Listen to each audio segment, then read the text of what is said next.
You know, Godfather, you've been around for 2 seasons, but Maya's been doing this shit for 2 episodes, and she's already done more damage than you. Burn! Oh shit, sorry, man. Hey guys, it's Dan, your host of your Dan's Reviews, and today I'm back for another video for Survival of the Fittest. This one is going to be doing a double review back-to-back for the 2 newest episodes of Survival of the Fittest. This is for Season 5, Episode 4, The Death Penalty, and Season 5, Episode 5, Eye for an Eye.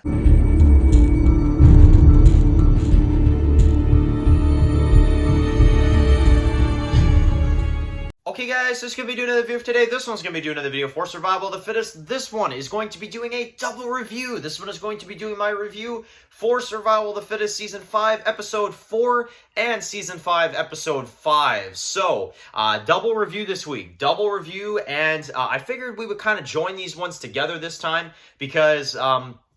you know, these episodes, I feel like they all very much do feel like one big episode, this one. So I kind of decided, I was like, you know what, we'll kind of review them both together and we'll give them a, separate score and, all that good stuff. So, okay, all right. Now that we got all that out of the way, let me just freaking start off by saying, what the fuck did I just watch? I mean, damn, like, holy shit. So, okay, Jeremy's dead. We'll start with that. Jeremy is dead. Not just, we think he's dead, he's dead. No, he's fucking burnt. Like, he's burnt. So, Jeremy is gone. We had a huge character death in Episode 5. And Episode 4 was a big build-up to that one as well. But without a freaking question, the biggest death this show has ever had. I mean, that's not a question. I think this was absolutely the biggest death that this show has ever had so far. So, okay, let's discuss. So, Episode 4, we'll get started with that episode. So, Episode 4, I'm going to say was a very good episode. I thought that episode was very, very exciting. As you basically see, after last episode, you see, obviously, the community. You see everything that's, kind of going on. And you basically got in this one kind of, some moments with our characters. You got like David, he's, kind of going through like some stuff, some kind of like PTSD and all that. And you've got, Troy, obviously, kind of still plotting, doing what he's doing. And, we kind of get to check in on everybody. And as we see Maya and the Brotherhood in this episode. So, yeah, man, of course, Maya would be involved with the Brotherhood. I mean, I guess I should have known that one. So, Maya in this one, we kind of get kicked off with her villain role. But the thing is, throughout the whole episode, is that our survivors do not know that she is the one doing this because the mystery is still there. And that's one of the things about this episode that was really crazy is that they don't even know it's her. So it's pretty screwed up that she's going around doing all this when they don't even know she's the one that's doing this to begin with. So, yeah, crazy stuff. So one of the best things about Episode 4 that I really enjoyed was the David and Blair team up in this one. Obviously, when they go to the Brotherhood's place, obviously, Jeremy's captured. It's kind of like a, kind of revenge type mission and stuff like that. And basically, well, let's just say it. Blair really proved himself this episode. He really did. He really proved himself. And so much so to a point, which we'll get to this one later, but let's just say he really proved himself to a point where he was willing to die. So, yeah, definitely Blair really earned a lot of my respect in this one. And I'd say that's one of my favorite plots about Episode 4 is the teaming up with him and David. I thought that was really, really cool. And, well, the episode basically ends on a cliffhanger. They're all trapped in there by the Brotherhood. And you've got... David, you've got Jeremy, and you've got Blair, and obviously it's kind of left on a bit of a cliffhanger. So Episode 4 is kind of like your build-up episode, which I think was done very, very well. And I think the episode was definitely very well done. And I think Maya definitely was really cool in that one too, kind of setting things up and all that stuff. I think there were some slow moments, and I will say I am starting to get a little bit disappointed in Troy this season. So I guess there's one thing I am going to start kind of throwing at these episodes a little bit, because I haven't mentioned it too much in the other reviews, but it has been something that I've kind of been antsy about a little bit. And, I haven't been able to flaw this season on too much because I think it actually has been really damn good so far. But if there's one thing I will say that I am starting to feel lately is that Troy is just... he's not doing anything, and that's one thing I will definitely have to point out is that I am bored as shit of Troy right now. I really am. So I really hope that we do see something with him coming up, because if I had to throw one flaw at this season so far, it would be that, I will say.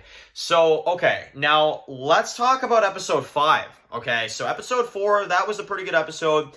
episode 5 was fucking nuts. So we basically get started on a flashback, and we've got Morgan, we've got Blair, we've got David, and in particular Jeremy, which is what the flashbacks are for.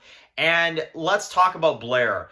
Blair was willing to die so that obviously the rest of them, could, survive. And Blair really proved himself. But let's talk about, obviously, the moment. So, yes, Jeremy in this one does get killed in episode 5. It's something that I can't say I didn't expect it, because the flashbacks kind of did lead me on to kind of think that. So I can't say it was a shocking scene per se, but I will say the way it was done was really, really sad. And the way he was killed was really, really tragic. And it's surreal to me. It's absolutely surreal. And I don't really know how to respond to it. It's just like, that's a season 1 OG right there. That is a season 1 OG. And one of the biggest things about this that I couldn't even believe is that, yeah, that's one of our main 3 characters of the show. And, he's gone now. So if the Brotherhood were kind of a concern or wonder if this group was going to become anything bad or good, well, we certainly got our answer this episode, and I just can't even believe it went the way it did. And even though Jeremy died, Maya still is not revealed. So they think that Maya is just with them still. And that's one of the biggest things about this episode that just was crazy, is that you then see them, obviously they go back, they go back to the community. You kind of see a little bit of an aftermath type of thing. And basically Maya is just wandering around like nothing happened, and that's freaking nuts. So we get some aftermath stuff. We get kind of some, building and stuff like that. And well, let's just say they really, really just packed this one to where we get some emotional character moments. We get a lot of stuff like that. And I thought this episode, it broke me. It really did. Like, it was really sad. I mean, the way they did it and the way it was done, it was really, really tragic. I gotta admit. So that is it for Jeremy's character in Survival of the Fittest, guys. That is it for his character. We're never going to see that character again unless it's through flashbacks. Yeah, that is it. So episode 4, I'm going to definitely say that was a good episode. That's probably like an 8 out of 10 for me. And then episode 5, yeah, that's a 10 out of 10. That is an absolute 10 out of 10 episode. That's my first 10 out of 10 I'm dropping for this season. I think that episode was absolutely fantastic. And it did basically everything right. Honestly, it did everything right. So, yeah, there's my thoughts. I thought these were both really, really good episodes, in particular episode 5. And now I want to hear from you guys. How are you guys feeling after the death of Jeremy? Where does the story go from here? Where the hell are we going to go with this? And what the hell is going to happen if Maya gets caught? So that is it, guys. Thank you all so much for watching this video. Write your comments in the comment section below. And of course, guys, if you're new here, click subscribe and don't miss my videos for Survival of the Fittest. Follow Dan's Walking Reviews and Scrum, guys. And of course, I'll see you guys really soon for next week's review for Survival of the Fittest, which will be Season 5, Episode 6. Enjoy the rest of your day, guys, and peace out. My God, no!